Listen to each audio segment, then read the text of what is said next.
Think and Grow Rich, Chapter 2.3. The oak sleeps in the acorn, the bird waits in the egg, and in the highest vision of the soul, a waking angel stirs. Dreams are for the seedlings of reality.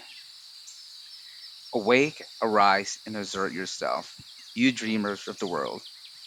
Your star is now in the ascendancy. The world depression brought the opportunity you have been waiting for, taught people humility, tolerance, and open mindedness.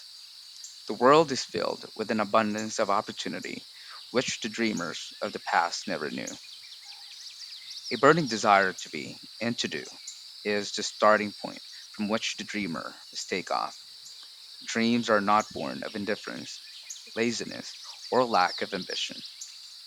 The world no longer scoffs at the dreamer, nor calls him impractical. If you think it does, take a trip to Tennessee and witness what a dreamer president has done in the way of harnessing, using the great water power of America. A score of years ago, such a dream would have seemed like madness. You have been disappointed. You have undergone defeat during the Depression. You have felt the great heart within you crush until it bled. Take courage, for these experiences have tempered the spiritual metal of which you are made. They are assets of incomparable value. Remember, remember too that all who succeed in life get off to a bad start and pass through many heartbreaking struggles before they arrive. The turning point in the lives of those who succeed usually comes off at the moment as some crisis through which they are introduced to their other selves. John Bunyan wrote The Pilgrim's Success or Progress, which is among the finest of all English literature, after he had been confined in prison and sorely punished because of his views on the subject of religion. Pilgrim's Progress. O. Henry discovered the genius which slept within his brain after he had met with great fortune and was confined in a prison cell in Columbus, Ohio. Being forced through misfortune to become acquainted with his other self and to use his imagination, he discovered himself to be a great author instead of a miserable criminal and outcast. Strange and varied are the ways of life, and stranger still are the ways of infinite intelligence, through which men are sometimes forced to undergo all sorts of punishment before discovering their own brains and their own capacity to create useful ideas through imagination. Edison, the world's greatest inventor and scientist, was a tramp, telegraph operator. He failed innumerable times before he was driven, finally, to the discovery of the genius which slept within his brain. Charles Dickens began by pasting labels on blacking spots. The tragedy of his first love penetrated the depths of his soul and converted him into one of the world's truly great authors. That tragedy produced, first, David Copperfield, then a succession of other works that made this a richer and better world for all who read his books.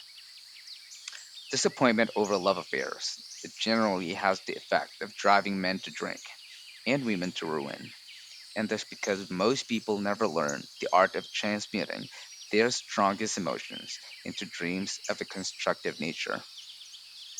Helen Keller became deaf, dumb, and blind shortly after birth. Despite her greatest misfortune, she has written her name indelibly into the pages of the world of the great. Her entire life has served as evidence that no one ever is defeated until defeat has been accepted as a reality. Robert Burns was an illiterate country lad. He was cursed by poverty and grew up to be a drunkard in the bargain. The world was made better for his having lived because he clothed beautiful thoughts in poetry and thereby plucked a thorn and planted a rose in its place. Booker T. Washington was born in slavery, handicapped by race and color, because he was tolerant, had an open mind at all times. on all subjects, and was a dreamer. He left his impress for good on an entire race. Beethoven was deaf, Milton was blind, but their names will last as long as time endures, because they dreamed and translated their dreams into organized thoughts. Before passing to the next chapter, kindly imbue in your mind the fire of hope, faith, courage, and tolerance.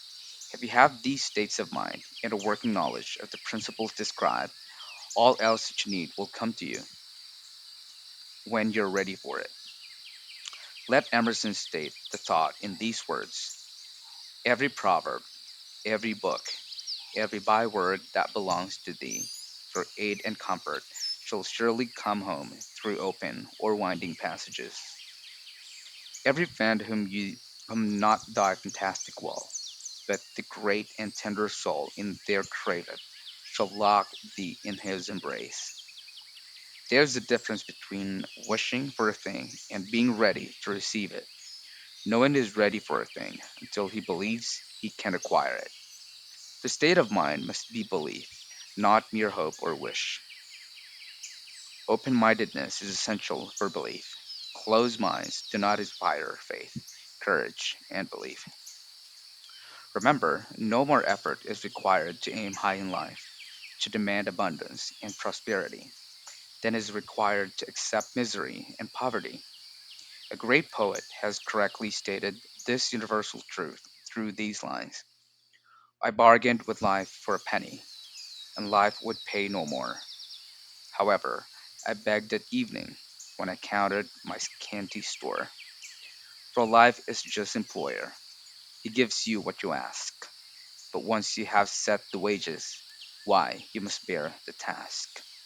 I worked for a menial hire, only to learn, dismayed, that any wage I had asked of life, life would have willingly paid. Desire outwits Mother Nature.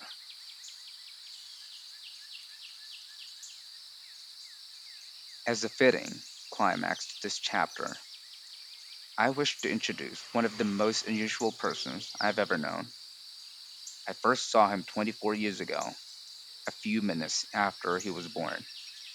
He came into the world without any physical sign of years, and the doctor admitted, when pressed for an opinion, that the child might be deaf and mute for life. I challenged the doctor's opinion. I had the right to do so. I was the child's father. I, too, reached a decision and rendered an opinion, but I expressed the opinion silently, in the secret of my own heart. I decided that my son would bear, and hear, and speak. Nature could send me a child without ears, but nature could not induce me to accept the reality of the affliction.